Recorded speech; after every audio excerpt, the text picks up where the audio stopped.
President, the space shuttle was flying again, and Kirk Gibson became a World Series hero. And on the countdown that week were Kathy Mattea, the Desert Rose Band, Tanya Tucker, and making comebacks, Charlie Daniels and Buck Owens. We'll have them and more on the next Weekend in the Country. Join us for Weekend in the Country, Saturday morning following your 8 a.m. news on 96.7 The Eagle, brought to you by Haverstock Funeral Home and Cremation Services. From HometownNewsNow.com, this is Update News on 96.7 The Eagle. Let's take a look at Pet Patrol here on 96.7 The Eagle. And today we have a lost female.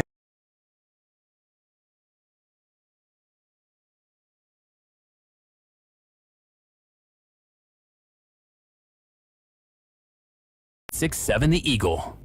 Hello, friends. Welcome to Sound Off. Today is Friday, October 7th.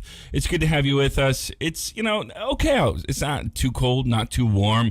It's starting to seem and feel more like fall all the time. Got some exciting football games tonight around Laporte County. But now it is time for Sound Off. We are just going through the candidates, right? All season long to introduce you to who is on your ballot. We've got local candidates. We're going to have some statewide candidates. I just heard that Destiny Wells, I just found out that Destiny Wells, candidate for Secretary of State, will be in the studio later this month as well. We're waiting to hear back from her opponent, Diego Morales, and the Libertarian Jeff Moore, to see if they want to do a show as well. But we're trying to get you access to as many candidates as you can, so that when you go into the ballot box, whether early voting starts actually fairly soon, but if you go on election day like I do in 31 days, you are a little more informed about who you want to vote for. Sometimes, I talk to people in the community and they ask me, I've had a lot of texts, what do you think about this person? What do you think about this person? I can always say, go to the show, listen to them, and find them on Facebook and ask them questions. But for now, we're not going to be taking phone calls, but I will be taking your texts and your emails. If you have a question for our candidates today, we've got Laporte County Prosecuting Attorney candidates. You're welcome to text me at 219-362-0522, or you can email me at soundoff@967eagle.com. If you are streaming with us on Facebook or YouTube, you can just put your question in the comments, and I will be checking that periodically throughout the show as well. All right, now to the show. On today's show, we've got Laporte County Prosecuting Attorney candidates, Republican Sean Fagan and Democratic candidate John Lake, who is the incumbent. It's a joy to have you both here today. We'll start with you, Sean Fagan. How are you? Good to have you. I'm glad to be here. Thanks for having me. This is my second time on Sound Off, and I've been waiting to come back and talk. I'm excited about this new format and being able to. Unfortunately, we can't talk directly to the listeners, but you will be their voice today. Yeah, absolutely. So for the candidates, or for the listeners that didn't hear your primary episode, you were on a couple months ago during the primary. Explain to them who you are and why you're running. So, yeah, my name is Sean Fagan. You can find me on Facebook at Sean Fagan for Prosecutor. It's me looking in a suit, pointing at you very, very dramatically, as I am very, very serious all the time. So I'm running for Republican, as the Republican candidate for Laporte County Prosecutor. I'm running because crime is high in Michigan City, and the role of the prosecutor is to deal with crime. And whether from my opinion is that if crime goes up or crime goes down, people are going to lay blame or lay praise at the feet of the prosecutor, and so you might as well own it and do something about it. And so with crime being high in Michigan City, with shootings and people talking about meetings, the new flock system, someone has to step up and do it, at least on the Republican side. Now, on that, obviously it's a multiple tier system to fight crime. Do you think that the Michigan City Police need to do a little bit more there as well? Well, they're doing steps on their own. Chief Campbell has mentioned several times and throughout, and they've held meetings. The whole flock system, which is basically license plate readers and gunshot detectors, is one step. And if I remember correctly, at the July public safety meeting that they had, where they talked about stats and the flock system, and as Chief Campbell has said at multiple city council meetings and I think some other places in public, it's the goal of the system is to reduce crime by up to 25% with the flock system, plus the great things that they're doing with Michigan City Common Council increasing salaries. They've had a new contract come in, and they're building on that. And then with the lit tax, hopefully bolstering their numbers here in the future, even though the lit tax money won't be coming in until later. It started this month. So if you're going to get a shock on your paycheck, but thankfully that's coming in. So a lot of good things are happening in order to bolster the fighting prowess of Michigan City PD. And before we get to candidate John Lake, I did want to ask about that too. So you talk about higher crime in Michigan City, which again I think is the news affirms that, the statistics affirm that. What can a prosecutor do though to fight crime in Michigan City? Well, one of the things that you need to have, just as an example I like to give, is that on before COVID and in the period since, there would used to be a regular meeting of all the law enforcement chiefs, prosecutor, that kind of thing. And they would meet to discuss strategy, talk about cases, that kind of thing. And so, but that hasn't been happening on a regular basis for a while. And so one of the things that I hear from police is that there needs to be better communication with the prosecutor's office. That's not a John Lake issue per se, but it's more that the level of communication and the degree to which law enforcement wants from the prosecutor's office is not there in terms of openness and communication. So part of my plan, hopefully, is people. Ron Heeg, good guy. He and I get along personally pretty well. I also get along with Andy Heineck. So when Ron comes into power, he and I will have a good relationship. In part of having a good relationship, it makes communication more feasible, better, and it just, where are you, Ron? Where are you, Sean? Well, we're doing this. Like, okay. So, yeah. All right, moving on to incumbent candidate, John Lake. Let's ask you some questions, John. I'm so glad you're on the show. Thanks for being here. Again, for our listeners that might not know, you've been on the show as well multiple times. Explain to him who you are and why you're running for re-election. Well, I'm John Lake. I'm the incumbent, the elected prosecutor. I have 31 years of criminal law experience, 3 as a defense counsel, 28 years, the last 28 years of doing prosecution. I had 25 years before I became the elected, and I've been doing it the last 3 years. Some of the things that Mr. Fagan has stated about that the crime statistics, there's an interesting thing. He fundamentally, fighting crime, that's law enforcement. Our job as prosecutor is to prosecute the cases they bring to us. So if there's unsolved crimes, if they're not arresting people, they're not doing investigations, there's not much we can do about it. And on a daily and weekly basis, I have been open and transparent with the public, and the victims contact me constantly. And Tony McClintock, who's my investigator, goes out and we look into these cases, and we actually have filed cases that the police did not bring to us over the last 3.5 years. The flock system was something that we discussed back and tried to get passed when Chief Swistek was there back in 2019, and I spoke at the Michigan City Council. So that's not something that's new, that just came up to try and combat crime. It's something that we were fully aware of, and we're trying to do that, actually getting cameras as well at main intersections in Michigan City to fight the crime. Obviously, I've been talking about it since 2020, that the increase in gun violence, the murders that have gone up, and the number of cases that we charged. One of that is because you can't have, he says that we don't have better communication. We have excellent communication. Chief Campbell even said he has a great relationship with our office. We have a deputy prosecutor in the Michigan City Police Department offices. We also have a victim advocate in the police department there. We have a victim advocate in the sheriff's department. So we have an on-call 24/7. I implemented the phone number would be the same, so the police would be able to get in touch whoever's on call. I did do those meetings. I'm the one who led those meetings with the chiefs. They fell off in 2020 because of COVID, but at that time I established a email chain. So I'm constantly in contact and bringing them up with the new changes, we just started and joined the high-tech crimes unit in St. Joe County to get phones and take them over there. That was done in the beginning of this year. So we are taking steps, and we've been very successful. I looked at it in the statistics from 2019. And I had said this. One of my things I ran on in 2018 was that the cases were not being filed. And that officers would find probable cause and then bring the cases weren't being filed. And I said that we're going to increase the cases because we're going to file all those cases that they bring to us with probable cause.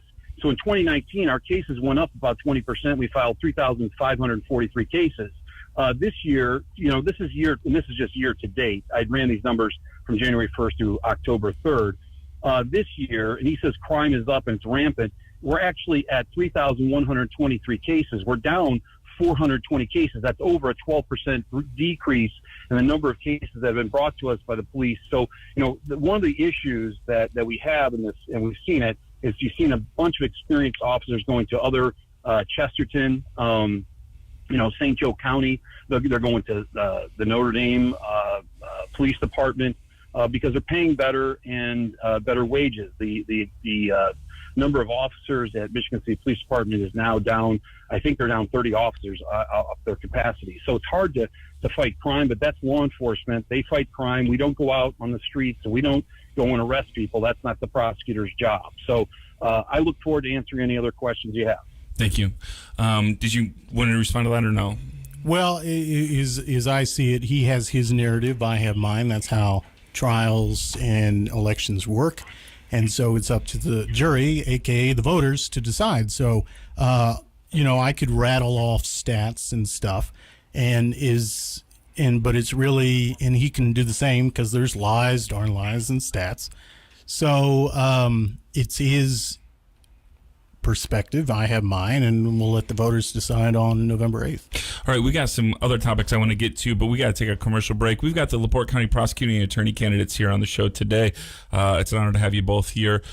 Republican Sean Fagan is running against incumbent Democrat John Lake, and we're going to talk about some more things that are happening in our community, some more things that have been in the headlines right after this. Keep listening to 96.7 The Eagle. Vote Fagan 2022. Who is Sean Fagan? He's a lawyer. He's a Republican. Sean Fagan, running for Laporte County Prosecutor 2022.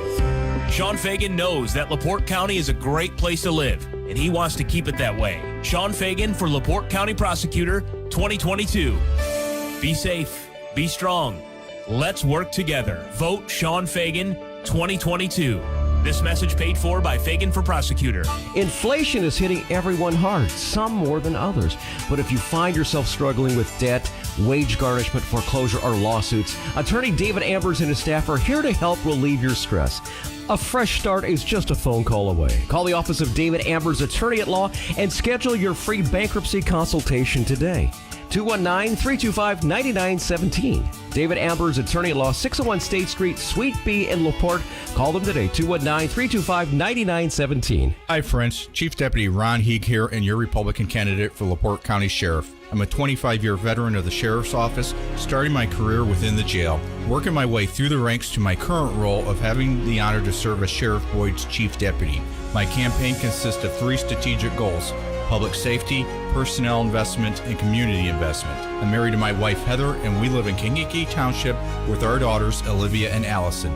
I humbly ask for your vote on or before November 8th. Paid for by Heeg for Sheriff. On to bigger and better places. That's right. Michigan City Kia has moved to a bigger and better location for our customers. Now located right off US Highway 20 in Michigan City. You can still expect the same great customer service, the same great deals, and the same great selection. Stop in and check out our growing inventory and shop sedans to SUVs to everything in between. Come see our new dealership today. Located right off US Highway 20. Visit MichiganCityKia.com. You don't like buying a car this way. Hello, I'm Sheila Brilson Matias. I'm running for re-election for your Laporte County Commissioner. You know, experience matters, and as a 2-term mayor, a teacher, and a business leader, I have what it takes to be your voice at the table. I negotiated hard with Blue Chip and other major companies on your behalf. I've kept a sharp eye on your tax dollars and brought thousands of jobs to our Laporte County. I've done it before, I'm doing it now, and I know how to do it again. I'm proud to be known as a go-getter, a team builder, and a straight shooter who's focused on getting things done. You know me. I've lived in Laporte County for more than 35 years. I've raised my children here. You've seen me and chatted with me at games, at our festivals, at the grocery store, and even at the gas pump. This is Sheila Brilson-Matias, and I would appreciate your vote for re-election as your Laporte County Commissioner on November 8th. Paid for by the Committee to Re-elect Sheila Matias. Garwoods is your U-Pick headquarters through October for the freshest fruits and vegetables and for a great family experience too. Check GarwoodOrchard.com or the Garwood Facebook page to see what's ready to pick today. Michiana weather. More clouds than sun this afternoon with a slight chance for scattered showers. High of 52. North winds 8 to 15 miles per hour.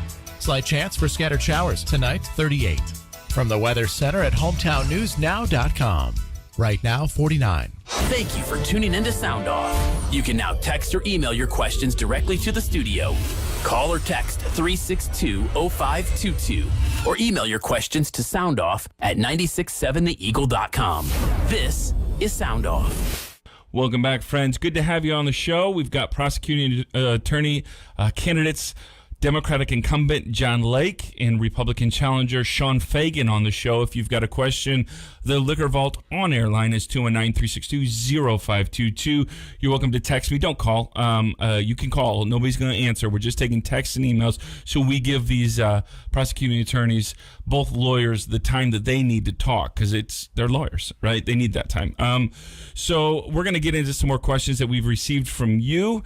Here's a question we received from one of our listeners. I'll start with you, Democratic incumbent John Lake.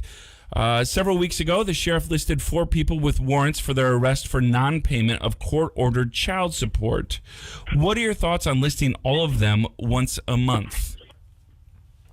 I think that's an interesting idea. I'm not opposed to looking into it. One of the things that we're working on right now is actually been talking to child support, Barry McDonnell, who's my leader over there, of getting more aggressive on filing for non-support felony cases. And we're about to file a few that we're going to start off with. One of the things is that in the last 10 years, you used to file these all the time, but in the last 10 years, they kind of went away from that, of filing felony charges because they wanted to get money. But I think you get to the point where somebody's in arrears and they get to a significant amount, over $10,000, $15,000 or more, that we need to start being aggressive and just filing criminal charges on them. All right, I'll give the same question to you, candidate Fagan. What is your thoughts? I'll reread the question. Several weeks ago, the sheriff listed 4 people with warrants for their arrest for non-payment of court-ordered child support. What are your thoughts on listing all of them once a month? Yeah, that's a good idea. I mean, currently I work in a 4D office for a prosecutor. I've been doing that for the last month or so.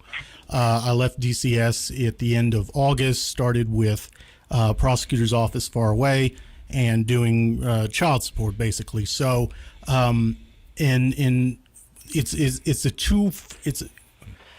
Lake is right in that, you don't want to put people in jail because once they're in jail, they don't pay. They don't have an income. But one of the other problems is, I think we're hampered by the problems going on at community corrections, of which Mr. Lake is the advisory board president. So one of the enforcement tools you can use in child support enforcement is once you go through a bunch of steps, you can basically commit someone to work release. And in work release, they stay at the facility and then they can work and then they can make payments toward their arrears to their current support obligations under a court order. But the problem is, recently, as you're aware, and it's been on Hometown News, with the problems with their former director and her needing to be fired, the lack of supervision and oversight by the advisory board kind of led to a bunch of problems because Miss Brown, I believe her name was Rochelle Brown, there was a huge amount of employee turnover because of Miss Brown, and that had the negative effect of creating turnover and people not working. So and that's the same thing with the police. Once you have less police, workload goes up for those who are already there, and those who are already there, you're piling more work on them, adding stress and stuff. And so with the potential closure of work release, that's ultimately a decision for the advisory board. You don't have that option in order to give people an opportunity and to use the stick, as it were, of work release and actually getting in money. Because once you get up to level 6, failure to pay child support, it goes up to level 5 if you have a prior incident regarding that. But because of that, you got to be able to have that opportunity to do that. Prosecutor, like your name was brought up there in the advisory board there. Did you want to respond to that? If so, you got about a minute to do that. Yeah, I'll respond because he's totally incorrect. He doesn't know. Just because they ran a story in Hometown News does not mean that it was ever considered by the board to close. There was someone on the advisory board who spoke out of turn, saying that we had considered closing it and actually taken a vote on it. We hadn't, or even considered plans to close it. In fact, since the county council has given them raises and has authorized overtime, they have actually hired 4 people. They're almost in the last week. 2 people had rescinded their resignations. Another person was hired, so they're almost at capacity now. There's no chance for that to close. And the advisory board is an oversight-only committee. It doesn't do the day-to-day running. So, again, many things that Mr. Fagan says, he really doesn't know what he's talking about, and I'll just leave it at that. All right, moving on to a new question. This will start with Mr. Fagan. This is directed at you. And I know I think recently wrote a op-ed about this, but question for Mr. Fagan. Without any experience in criminal law, how will you promptly and accurately advise members of your office, deputy prosecutors, and support staff to guide them when they have questions? Won't your staff know more than you do about it? Well, as I've said in my press release, or at least on Facebook, where you can go to Sean Fagan for Prosecutor if you search for it, I have on there talking about the matter of experience. And so in speaking with previous, with Cindy Hedge, who was the one who was the last Republican prosecutor who gave John Lake his start, speaking with John Espar, I asked them for their insight as to how, in their experience, how they ran their office during their tenure. So, and then I also reached out to several chief and former chief, elected, former elected Republicans, Democrats throughout all the state. These are all prosecutors saying, okay, what's your experience? What is your thoughts? How did you approach the role in administration? And as I've said, and is on the Facebook page, it basically comes down to the larger the office, the more an administrative role that the prosecutor takes. So the court, the prosecutor, the elected prosecutor is not necessarily, if hardly, ever in the courtroom, at least because you have the elected prosecutor doing other things, running the office. Is in a regular office, was previously mentioned, you have 4D, you have trial division, you have all the pretrial services and diversions and just all these things. You got a lot going on in the office, and the elected prosecutor needs to be able to administratively function and govern and manage a large office. Laporte County has about 15, 16 deputies. Porter, about 19. St. Joe, 20, 25, somewhere in there. I think it's about 23. Lake County, a bunch. And so the larger the office, the more the prosecutor needs to manage in the kind of experience that experience in that sense, I think because I have the MBA in management, I've been doing pastoral ministry, working in people management and budgets and stuff over the last 20 years, off and on. I'm an attorney. I'm second career. I'm 43. Mr. Lake has been doing his whole professional career has been in the legal field as an attorney. Mine, different things, including radio. So, it's like I said, it's his narrative, my narrative, the kind of quality of experience I bring, the kind of quality of experience he has, and so that's the kind of presentation that I offer, where I have diverse experience, but not necessarily the amount of experience in terms of, he's been doing this 30 years. I've been doing it for 7. There's obviously a big gap there. I've always said that. All right. Candidate John Lake, did you want to respond to that before we get to your question? Yeah, I would. First of all, he has no criminal law experience. He just said he just started working in a 4D office of prosecutors in August. That's his first experience in a prosecutor's office. You cannot lead this office and the functions that it does on a daily basis without having the experience and understanding what the office does, what a role of prosecutor is, and being able. And so every day I answer questions from my deputies on trials. He has no jury trial experience in criminal cases, no bench trial experience. I'm mentoring my deputies every day, answering questions, going through it because of my experience. So I think he's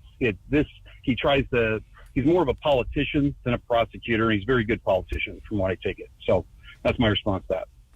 And I would just like to say, well, I mean, Sean, just hold up. So can I have my question? Real quick. Again, we're going to take a real quick break because it is time, and then we'll get back and we can bring in some of that other stuff up when we get back in this conversation. All right, we've got Laporte County Prosecuting Attorney candidates here. It's a joy for me, at least. So if you want to text in 219-362-0522, you're also welcome to email me at soundoff@967theeagle.com. I want to thank you so much for listening, being a part of these conversations. If you ever miss an episode, you can always catch up on the Sound Off podcast, which is found on hometownnewsnow.com or wherever fine podcasts are found. We're going to take a really quick break and be right back here on 96.7 The Eagle. Hi, this is Andy Heineck, candidate for Laporte County Sheriff. As a military veteran and a 22-year member of the Sheriff's Office who has worked in every division, I believe I have the experience to be your next sheriff. My goals once elected are reduce recidivism amongst the inmates, expand our mental health services, and focus on the heroin epidemic. I've dedicated my life to serving our community, and I'm asking for your support. Please vote Andy Heineck for sheriff. Paid for by the committee to elect Heineck sheriff. Get ready for this month's radio auction here on 96.7 The Eagle. Join Debbie and Dennis Siddell following the 8 o'clock news for outstanding deals on certificates from local businesses. This month's radio auction will be held on October 15th. And for a list of certificates that will be auctioned off, go to hometownnewsnow.com, look for the 96.7 The Eagle tab, and click on the radio auction tab. It's the radio auction with Debbie and Dennis Siddell here on your home for country music variety, 96.7 The Eagle. You wouldn't sign a contract without reading it. So why are our elections certified before we completely audit them? Currently, only 5 out of 92 counties get audited at the end of each election cycle, but the results don't get reported. I'm Jeff Moorer, and I'm running for Indiana Secretary of State. As your Secretary of State, I want you to have a receipt for your vote, an independent audit of all 92 counties, and impartial election results you can trust. I will champion Hoosier small businesses so our entrepreneurs can build their dreams and feed their families. Hoosiers deserve a Secretary of State they can count on. This November, vote for me, Jeff Moorer, for Secretary of State. Call or text me at 317-721-6438 or visit MoorerForIndiana.com. I'm Jeff Moorer, and I approve this message. This announcement paid for by Moorer for Indiana. Fall is a season of change, and when things change in your life, be sure you have the best protection for what matters most to you. At the Marsh Insurance Agency, we're committed to helping you select the best insurance to accommodate the changing needs in your life. That's why we recommend Ohio Mutual Insurance Group. Since 1901, Ohio Mutual has been keeping the promises that secure dreams. Give us a call at 326-0167. We'd love to help you evaluate your insurance needs and recommend the best coverage from the best companies, like Ohio Mutual. Hi, I'm Connie Grammarosa, and I'm running for Laporte County Commissioner, currently serving on the County Council. As a conservative, I have always asked the tough questions, being fiscally responsible with your tax dollars. I will serve with honesty and integrity and be an ambassador for all of Laporte County. Serving is not just a mission, it's my passion.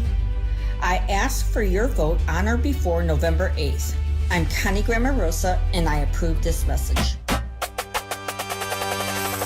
Laporte High School Slicer varsity football is on 96.7 The Eagle. Tonight, the Slicers travel to Michigan City to take on the Wolves. Slicer football proudly brought to you by Auto Body Specialties, MC Doors, O'Brien's Battery and Tire, All-Star Autos, Cubit Networks, Raymond & Spence Insurance, Surf Internet, Back to Health Chiropractic, Laporte Chrysler Dodge Jeep Ram, Rosie Michaels of Coldwell Banker First Choice, and by Marsh Insurance Agency. Join Chip Jones and Steve Mattern beginning at 6:45 tonight for Slicer football action on your radio home for Slicer Sports, 96.7 The Eagle. We're waiting to hear from you. Dial or text 362-0522 and let us know what you think. That's 362-0522. Back to Sound Off on 96.7 The Eagle. Welcome back, friends, to our final segment of Sound Off for the day. We've got Laporte County prosecuting attorney candidates, Republican Sean Fagan and Democrat incumbent John Lake on the show today, both visiting again. We've had them on the show. I wish we had another hour to talk, but we've got about another 10 minutes, so let's get to some more questions. This one is for, John Lake's turn on this. Again, I'll let you respond to this, John, because I know it's in the headlines right now about what happened at the election board meeting this last week. There's a question here that was submitted about that, and can you explain what happened? And it sounds like there was possibly an election violation there. Yeah, there's not an election violation. I read with interest. Somebody forwarded Mr. Fagan's Facebook post about it. It's totally incorrect on the law. What happened was Mary is much more in tune and an expert on the campaign laws and finances. We had been contacted by Rick Kentaft, who wanted to form a Republicans for Lake because we have a lot of people. He's former law enforcement. He feels very, very strongly that the Republican candidate is not qualified, and that he wanted to support me by putting up a sign that says Republicans for Lake. So in order to do that, though, he's not an expert. He's off. If you know the history of Rick, he got disability while he's on the job, and so as during while he was actually, I don't get into all the details of that, but he got injured while he's a police officer. So anyway, he wanted Mary, her expertise, to be the treasurer for her thing, and she had said that she knew that she couldn't be the chairman and treasurer. So we had a discussion. She didn't want to do it. She didn't want to give up the chairmanship of the Lake, the committee to elect John Lake prosecutor. But Rick really wanted her, so she relented. And she said, before I can do that, you have to appoint somebody else to be the chairman of your election committee. And so I selected Maria Lake, who's my daughter, same name as Mary. And her name is Maria Helga. But we did that on September 1st. Now, where the Republicans, I'm really kind of surprised because the Republicans should know that a change is effective immediately when it's signed, not when you file it with the election board. So that was done on September 1st. Rick created his PAC on September 1st and asked Mary if she could do it, and she agreed to do it on September 2nd. That's what all the paperwork shows.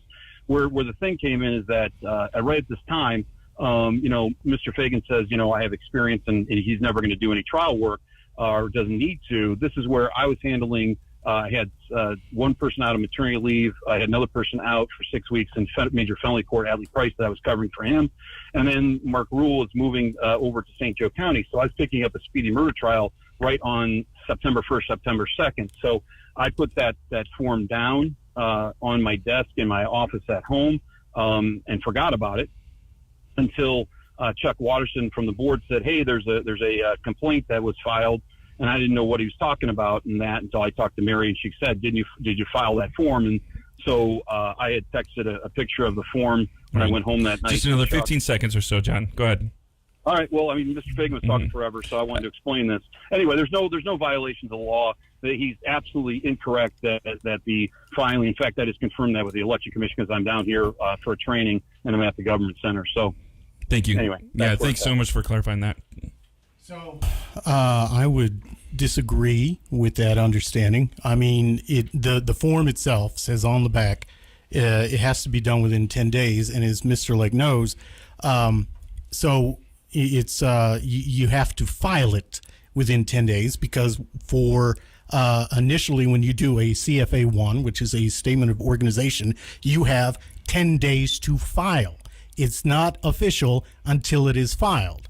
And so there was that period assuming both assuming some facts that are true, and this is just what on the complaint, the CFA-2 for the Republicans for Lake was filed September 6th, and so that's good. And so you had a period where Mary Lake was according to the complaint, was the treasurer and campaign chair until September 30th when it was filed. It doesn't become effective until it is filed. And so I find it kind of silly to say that, that Mary Lake was she was the legal counsel for the Democratic Party back in 2018 when you had the Democratic Party trying to say that Christina Esbar shouldn't be allowed on the ballot because she missed a filing deadline.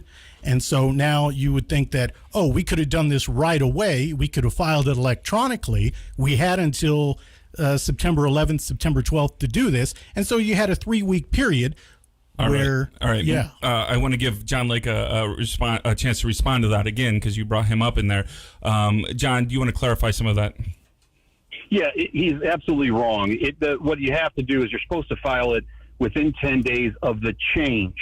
So the change is effective as the date you sign it, but there can be a civil penalty for not filing it, and that would be on me, that I have to pay a $50 fine per day, which I said that's fine. It was on my mistake because I was busy during trial work and I forgot to file it. The second thing is the filing deadline was not an issue in Christina Espar's case.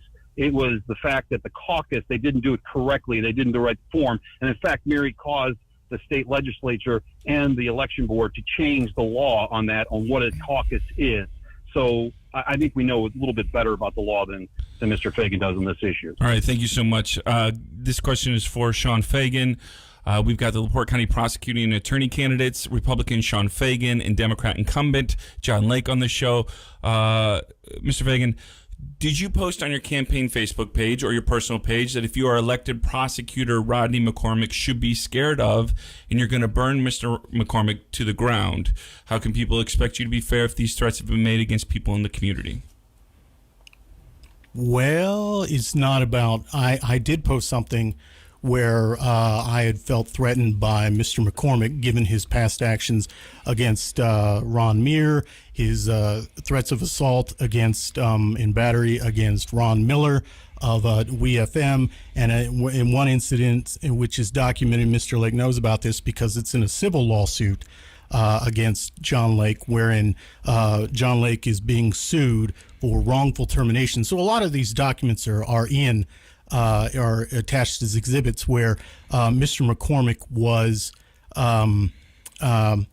to put it gently, was saying, I will blank your woman to a Michigan City police officer and then chase this police officer throughout Michigan City. This is all documented. And as to, see, this is the thing about the prosecutor's office. So Mr. McCormick is currently suing me. And as it would turn out, one of the witnesses is Tony McClintock, the prosecutor's investigator. And it would seem a better way. It would seem a better use of time if Mr. Lake would, actually deal with his own investigator instead of having him being used against his political opponent. And we'll let John respond to that, but real quick. So again, did you say that? Did the comment that was said, if you are elected prosecutor, Rodney McCormick should be scared of, and you're going to burn Mr. McCormick to the ground? Did you say that? Not about Mr. McCormick. No. Okay. All right. Not that question, because I had felt threatened, and so and besides, anyone who threatens my family, or at least I feel so, they would be subject to criminal charges. And I filed a police report. So, okay. All right, I'm going to let candidate Lake, incumbent candidate Lake, respond to that because he brought up you and Tony McClintock. Yeah, here, first of all, the alleged threat was Mr. McCormick told him that he was going to have everyone vote straight ticket Democrat. That was the alleged threat against him and his family. as far as the issue is, Mr. McCormick subpoenaed Mr. McClintock as a witness. So now Mr. Fagan wants me to use my position to interfere with a civil case to terminate or tell Tony McClintock not to talk or show up in compliance with a subpoena. This is kind of what you're getting, and when you hear the things, and we don't have enough time here, only have 2 minutes left. But I'm looking forward. There's a big difference between Mr. Fagan and myself, between experience and not. And talking to former prosecutors who I actually worked for Cindy Hedge for 4 years and John Espard for 4 years and worked alongside him for 12 years, and they all had experience as prosecutors before they ascended to the elected position. So I think I'll put it on the people. If the people want Mr. Fagan to so that he can go and burn people to the ground because he became prosecutor, he wants to get revenge, that's on them. All right, Sean Fagan got to do the opening statement first. I'm going to let you do the closing statement, Candidate Lake. In about 90 seconds, tell people why they should vote for you and where they can find you online. So he gets the first and last talk. That's not. Oh, okay. Fair, That's fine. That's the usually. Typically, that's fine. I've been vice, but that's fine. Candidate Lake, if that's not what you want, I will start with Candidate Fagan. Then go ahead. Crime is up in Michigan City, and whether rightly or wrongly, it's the responsibility of the prosecutor. No one wants to live in a city where there's gunshots and threats of violence, and that is all on John Lake. John Lake will never accept responsibility for things that go wrong in his office. And so you need to have a prosecutor who, when they lose murder trials, says, I lost. Instead, he says, well, it's somebody else's fault. And having someone who won't take responsibility, who puts the blame on others, is not worthy of this county. And so if the voters choose me on November 8th, that's good. If they choose Mr. Lake, that's good too. The voters decide, but I offer my experience and my way of thinking. He offers his, and so it's up to the voters. All right. Thank you so much for being on the show. I'll give you the final word, John Lake. Where can candidates find you, and what do you want them to know? I'm on Facebook. They can find John Lake for Laporte County Prosecutor. One of the reasons why the FOP in Laporte has endorsed me after hearing from both me and my opponent is I have the qualifications to lead the office and continue. I deal with them on a daily basis. This whole thing, he wants to focus on crime in Michigan City. We represent the second largest county in the state. And so overall, cases are down. I'm not a crime fighter. I think Mr. Fagan is probably going to be going as Batman for Halloween because he believes he's a crime fighter, and he's told Rick Kent that he should be out in the streets more arresting people. That's not the job and the role of the prosecutor. I ask for people for their vote on November 8th and beginning on October 12th. Thank you. Well, it was a joy to have you both on the show today. Good luck to you both this November. Not too much time left, so I know you guys will be out there hitting the streets trying to get voters. And again, if you have a question, please do give it to the candidates on their Facebook pages. These kind of things, I'm sure they'd be happy to answer them. I will give all of the candidates the questions that you asked. We've got a lot of them this episode, so that if they choose to answer them, they can on their Facebook page. The podcast will be available as well. Next week, Monday, State Representative District 9 candidates Dion Bergeron and Pat Boy will be in the studio. And then Friday, October 14th, State Senate District 4 candidates. Rodney Pohl Jr. is going to be here. We have not heard back from Jeff Larson yet. We're working on getting some U.S. representative candidates in here for you